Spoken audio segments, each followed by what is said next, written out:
Thanks to the Washington Post this morning, this was just moving across the wire a few minutes, just a short time ago, more than 40 GOP senators are now calling on President Biden to get those aircraft to Ukraine.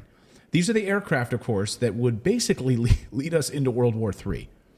Now we want you to do this. We want you to somehow get this aircraft there. We know you're not a member of NATO, but we want to funnel these aircraft there anyway, even though we said that this would lead us to World War III. I mean, this is exactly what Putin said would lead us into a broader war.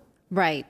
But there's appetite for it, even though the Pentagon yesterday said we do not want aircraft going into Ukraine through Poland. We don't support that. These are elected leaders, though, that do support it. So we have to sort of put an asterisk there because everything an elected leader does is for their own branding, right? So they can call on that. That doesn't mean they know what's best when it comes to war, or that they even can intervene Pentagon decisions. No, and we should also point out that the vast amount of Russian propaganda, the vast amount of Russian censorship that has existed is profound. It is large. But the narrative that you're being force-fed by your mainstream media is, of course, that Ukraine, they are heroes in this, that Zelensky is a hero, that the Ukrainian government needs to be propped up by the West. They are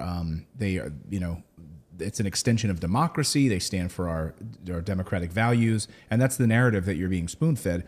And of course, it's not as black and white as that at all. In fact, Congress sees the opportunity to benefit from all of this, and members of Congress this morning are reaping the benefits of this. In fact, Marjorie Taylor Greene is coming under a lot of fire this morning for money that she's made for buying, investing in Lockheed Martin just 2 days before declaring war is big business. So she sends out tweets. She sends out a tweet that says, "War and rumors of war is incredibly profitable and convenient." And just like that, the media has a lie to use as the reason for our shattered economy and out of control inflation. What a sad existence must be to shill for globalism and America last politicians. But according to recent filings, she then went and invested in Lockheed Martin, which makes weaponry, to the tune of between $1,000 and $15,000, which is interesting, right? Because she has a large following on social media. She says these things about how war-based businesses will profit based on conflict. And then she then goes and profits. Why does the SEC not care so much about her? This is, to me, Elon Musk territory, right? Right. You use your influence. You say something that benefits something that you are an investor in. So, we talked about it here on the show before, but it's worth bringing up again. Of course, the Stock Act. I forget what year the Stock Act was. I think it was like 2012 at the time that Congress. I believe you're right. Yeah. I think President Obama at the time said, "Hey, I'll get this to me. I will sign this," and he did.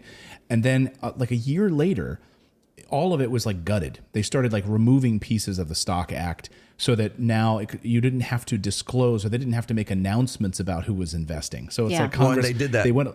What's that? They did it behind the scenes. They didn't even do it publicly. There was no public announcement that they gutted it. They just quietly, secretly, behind the scenes did it.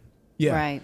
Yeah, so we've talked about the Stock Act here before, but it exists. Aren't they supposed to adhere to that? Nancy Pelosi making millions of dollars off of investing in companies and getting on the phone and having conversations with the likes of Tim Cook and others. Right. Marjorie Taylor Greene did the same thing with Pfizer. Even though she doesn't want the vaccine herself, she definitely was willing to invest in Pfizer, knowing that millions of Americans would.